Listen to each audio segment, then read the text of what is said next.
예, 안녕하십니까. 여러분들의 백만장자입니다. 사랑합니다, 여러분. 예.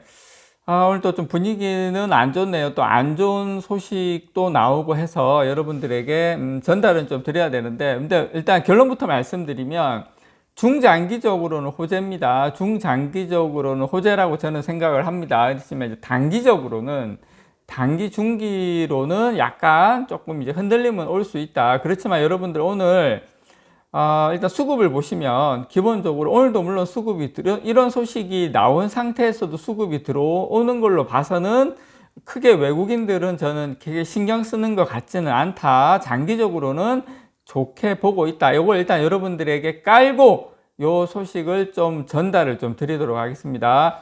자, 일단 헤럴드 경제에서 뜬 소식이고요. 자, 미국이 삼성, SK, 자, 중국 내 생산 반도체 수준의 상한선을 둘 거다. 자, 이게 딱 제목 들으면 약간 또 아리까리해요. 상한선을 둔다? 수준에 대한 상한선을 둔다?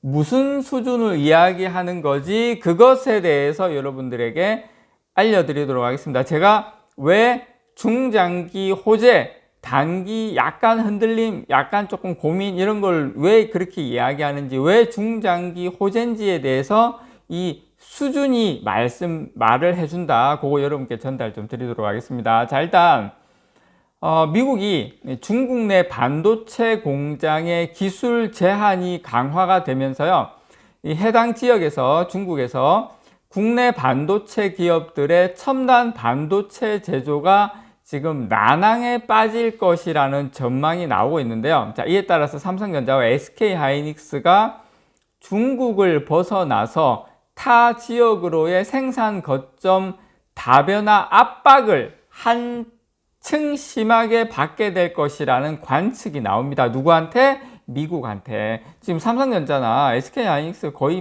공장은 중국 아니면 미국밖에 없죠. 중국에 못 지으란 말은 사실상 거의 대다수가 중국인데 좀 그런 상황이 와 있다. 자, 앨런 에스테베스 미국 상무부 산업안보 차관은 지금 워싱턴 DC에서 개최된 한미 경제안보 포럼에서 뭐라고 이야기했냐면, 삼성과 SK에 제공한 대중 반도체 수출 통제 1년 유예가 끝나면 어떻게 되느냐는 질문에 앞으로 어떻게 할지 기업들과 협의하고 있다. 자, 여기까지 좋아요. 협의하고 있다. 자, 기업들이 생산할 수 있는 반도체 수준에 한도를 둘 가능성이 크다. 지금 기업들이 어떤 단의 낸드를 생산하고 있다면 그 범위의 어느 수준에서 멈추게 할 것이다. 이렇게 첨단 기술 제한 가능성을 언급한 겁니다. 자, 이제 제가 지금부터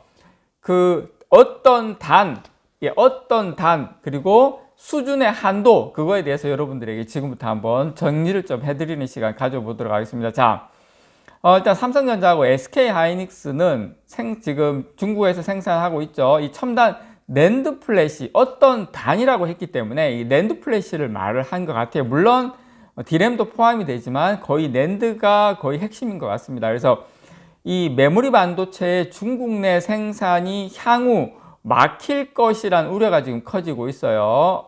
어떤 단위를 기준으로. 그래서 현재 글로벌 기업들은 적층을 통한 낸드 제품 최신화 경쟁에 지금 한창이죠. SK하이닉스가 238단, 마이크론이 232단, 그 다음에 중국의 최대 메모리 반도체 회사 양츠 메모리가 YMTC입니다. 232단 역시. 자, 삼성전자는 236단, SK하이닉스가 238단인데 2단 높아요. 어쨌든 이렇게 하는데 2024년에 삼성전자 목표는 9세대 V낸드가 280단 요렇게 지금 계획을 잡고 있는데, 일단 YMTC는 제끼고요. 128단 이상 못한다고 하니까. 그래서 낸드 같은 경우에는 반도체 셀을 얼마나 높게 쌓느냐는 이 적층 기술이 핵심 경쟁력입니다. 고성능의 200단 이상 낸드 경쟁이 진행되는 상황에서 이 국내 기업들의 첨단 낸드 제조 물량 상당 부분이 계속 보셨던 것처럼 중국 공장에서 막힐 가능성이 제기가 되고 있습니다. 디램 역시 최신 미세 공정에 대한 제한 가능성이 대두가 되고 있죠. EUV는 아예 못 들어가는 거고 D램도 마찬가지일 것 같아요, 제가 생각할 때.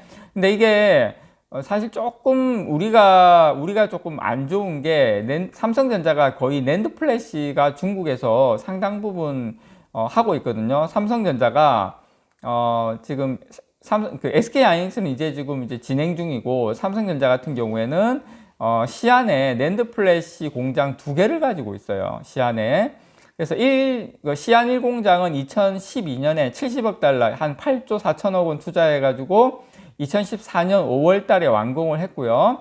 약 한 40억 달러, 한 4조 8천억 원을 투자해서 반도체 후공정, 이제 패키지 공정이죠. 이쪽도 완성을 했고, 그 다음에 삼성전자 또 시안 2공장이 또 있어요, 여러분. 이 2공장은 2017년도에 여기도 한 70억 달러 투자해서 착수해가지고 2020년 3월에 양산을 시작을 했습니다. 자, 19년도에 80억 달러, 9조 6천억 원을 추가 투자를 해서 규모를 상당히 확장을 했어요. 그래서 삼성전자가 이 시안 1공장, 2공장 두 개 합쳐서 1, 2공장은 삼성전자 낸드 플래시 물량의 40%를 생산을 합니다, 전체적으로. 그래서 2022년 3분기, 작년 3분기 삼성이 낸드 플래시 세계 시장 점유율 한 31.3%를 차지한 것을 고려하면 세계 낸드 플래시 메모리의 약 한 12%가 중국에서 생산이 돼요. 그래서 제가 이제 말씀드리고 싶은 건, 물론 미국에서 이제 뭐 예를 들어서 200단이 될지 예를 들어서 150단이 될지 딱 이제 상한선을 그어버리면 이제 어떤 레거시 공정의 낸드 플래시만 중국에서 생산을 하고, 장기적으로 봤을 때는 그만큼 중국이 이제 YMTC든 아니면 중국에서 어떤 고단수의 낸드가 안 나온다는 것은 거기에 있는 뭐 고급 인력들이라든지 기술이라든지 이런 게 중국에 유출 안 될 가능성이 높고, 중국이 더 이상 메모리 반도체 굴기를 못하는 거기 때문에 우리에게 분명히 분명히 이익은 저는 많을 거라고 생각은 해요. 그렇지만 이 단기적으로 봤을 때 삼성전자의 투자 이런 것들로 봤을 때는 조금 주가에 어떤 형태로의 어려움이 올지는 그건 조금 이제 우리가 지켜봐야 된다. 물론 이거에 대해서 외국인들이나 이런 건 크게 어떤 연연해 하진 않고 장기적으로 가는 것 같아요. 그렇지만 분명히 이 부분에 대해서는 약간 조금 삼성전자 입장에서는 좀 신중할 필요는 있다, 이렇게 생각을 좀 합니다. 지금 삼성전자하고 이런 상황에서 삼성전자하고 SK 하이닉스는 중국을 벗어난 이 공장 다변화에 상당히 신중한 입장이에요, 아직까지는. 왜냐하면 투자가 많이 들고 인력이라든지 여러 가지 이런 부분들이 많기 때문에. 그렇다고 해서 우리나라에 지금 다 이렇게 하기도 좀 힘들고, 그래서 그렇지만 이미 두 회사가 모두 공언했던 생산 거점 다변화, 꼭 중국에만 이렇게 하는 게 아니라 이런 쪽에 어떤 형식으로든 속도는 붙을 수밖에 없다. 우리나라에는 이제 첨단 공정은 우리나라에 무조건 이제 가겠죠.